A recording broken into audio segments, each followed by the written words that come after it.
Railway station ખાતે રિક્ષા અને taxi stand એકાએક રેલવે દ્વારા દૂર કરવામાં આવ્યા હોવાના આક્ષેપ રિક્ષા ચાલકો સહિત ટેક્સી ચાલકોએ પ્રદર્શન કરી વિરોધ નોંધાવ્યો હતો।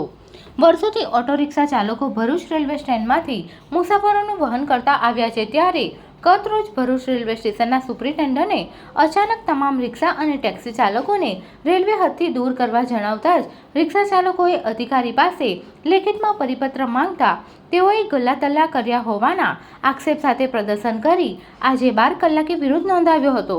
જ્યારે અધિકારીએ ચાલકોને ઓટો રિક્ષા ચલાવવી હોય તો ઉપરી અધિકારીને મળવા જણાવ્યું હતું, ત્યારે ભરૂચ શહેર સિવાય અન્ય રેલવે સ્ટેશનો પર ઓટો રિક્ષા ઊભી રાખવાની પરમિશન હોય છે તો ભરૂચમાં કેમ નહીં તેવા સવાલો કરી ભરૂચના રેલવે સ્ટેશનના અધિકારીની હિટલર રાજ ચલાવી રહ્યા છે તે ચલાવવામાં નહીં આવે તેવા આક્ષેપ કરી વિરોધ કર્યો હતો અને ભરૂચ રેલવે સ્ટેશન વિસ્તારમાંથી વર્ષોથી ચાલતા ઓટો રિક્ષા સ્ટેન્ડને આજથી ફરી કાર્યરત નહીં કરવામાં આવે તો ગાંધી ચિંધ્યા માર્ગે આંદોલન કરવાની ચીમકી ઉચ્ચારી હતી। જય હિન્દ, જય ભારત।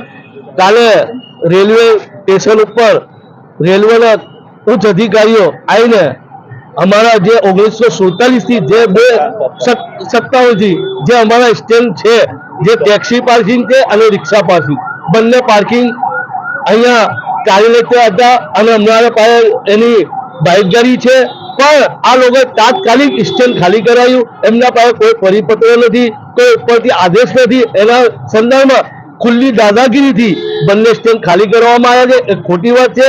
અમને ભરૂચ મનસુખભાઈ અમારા સાંસદ સભ્યોને અમે વાત કરી છે, અમારા ભરૂચના ધારાસભ્યોને વાત કરી છે અને તાત્કાલિક આ 2 સ્ટેન્ડ અમને ફાળવામાં પાછા આવે અને રિક્ષા અને ટેક્સી મૂકવામાં આવે, નહીં તો અમે સોમવારે ઉગ્ર આંદોલન કરશું, ગાંધીનગર જઈશું અને દિલ્હી જવાનું હશે તો અમે દિલ્હી બી જઈશું। એવી નોંધ સરકારી અધિકારી મીડિયાના માધ્યમથી લે એવી અપેક્ષા રાખું છું। જય હિન્દ, જય Bharat. Subscribe now and press the bell icon. Never miss an update.